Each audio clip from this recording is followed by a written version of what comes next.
Hello, this is a demo for our project Hello, eDNA hello, mic Biodiversity testing Assessment 1 2 3 System. check. What is the eDNA Biodiversity Assessment System?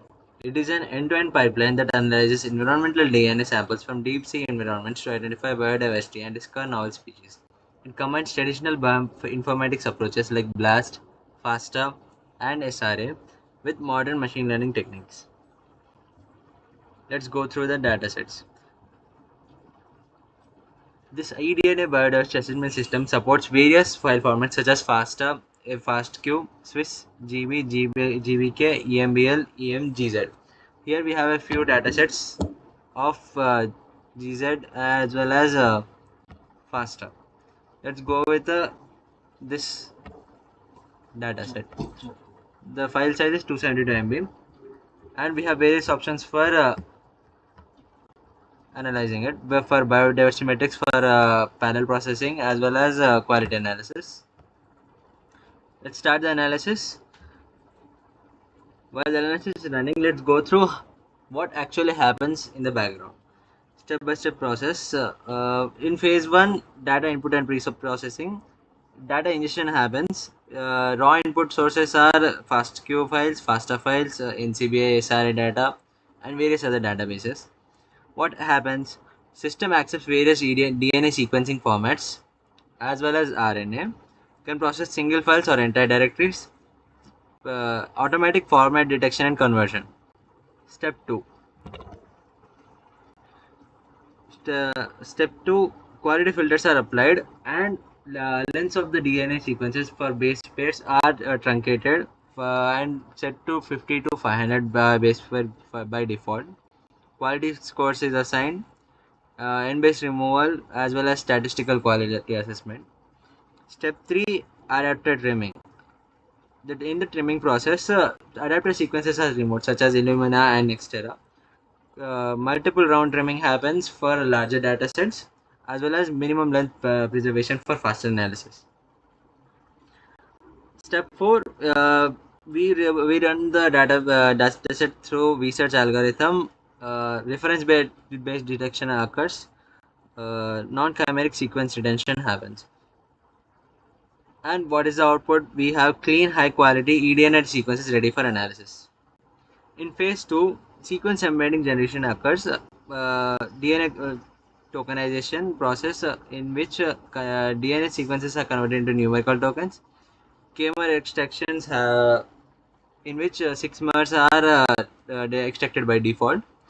Sequence windowing with a maximum size of 512 base pairs. And vocabulary mapping. In step 6, we have transformer embeddings where the sequences are embedded into a pre-trained model like nucleotide transformer, DNA BRT to 117 million parameters. Here we have the analysis results. This dataset has 217,000 base pairs and with a mean length of 26,000. See, sequence type is protein. The specialty of our eDNA biodiversity assessment system is that we can handle eDNA, protein as well as RNA datasets. We have protein composition for various pairs, protein character distribution, and we have biodiversity. For fast analysis, this is a unique parameter. Let's go through the old old data sets and an analysis.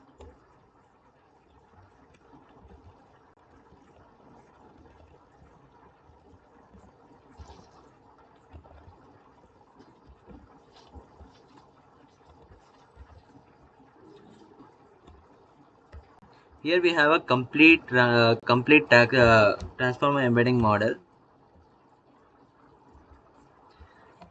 So we have an embedded run. What happens during embedding?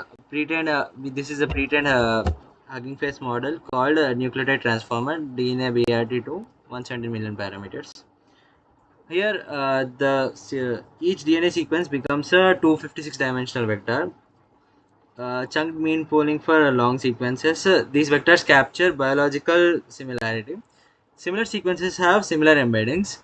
So here we can see that in the clustering graph, various parameters have various heat maps, and each cluster is assigned as n number of sequences.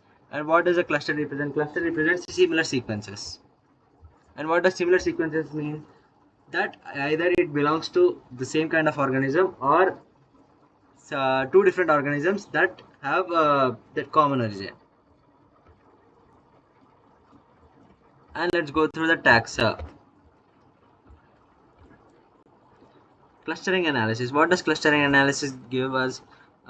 Clustering analysis UMAP reduction happens. 256 dimensional vectors is reduced to 50 dimensional vectors. It preserves local and global structure. It is optimized for clustering, and sequence clustering occurs. And what do we use for sequence clustering? HDB scan, DB scan, and k-means. And what does this achieve? Uh, Clustering causes group similar sequences together. Each cluster represents a potential taxonomic unit. It identifies relationship between sequences, estimates optimal number of clusters, and in phase 4 we have taxonomic assignment. Here we have by default 1000 rows, and we can see that we have different kinds of analysis and taxonomic assignment for sequences in the top 1000 bracket, and the novelty detection results. Here we can see that there are a total of 1000 sequences, and we have a total of 138 hits for the novel taxa. Cluster visualization, let's go through that. Let's go to the taxonomy. This is the highlight of our project. Here we have a total of 2000 sequences for display, and there are 61 unique taxa that have been identified after going through multiple datasets, multiple faster datasets, and embedding them into the transformer model. Of the total of 2000 sequences, we have 1854 unknown sequences. And what does 1854 unknown sequences represent? It represents unknown taxa, unknown species that haven't been identified, that haven't been logged into the database. And how is taxonomy assigned? Taxonomic assignment is we have used a hybrid approach using multiple methods. We use KNN LCA taxonomy assigner, where in the KNN process, we search reference embeddings database. We find the nearest neighbors with a confidence score of 0.8 to 1. If we apply the lowest common ancestor algorithm, LC algorithm, and confidence scoring is based on agreement between BLAST as well as KN and LC. Species level assignment occurs only when the confidence score is greater than 80%. We have also integrated Silva and FISS search algorithms for faster processing. Here in the taxonomy assigner, we can see that 1854 unknown organisms are assigned different sequence IDs that are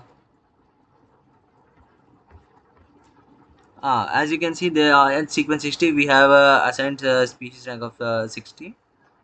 Assigned label is reserved in. So there is a head on our reference database that assigns it a unique ID. We can also download the whole full taxonomy predictions as a CSV table and run through different software. Thank you.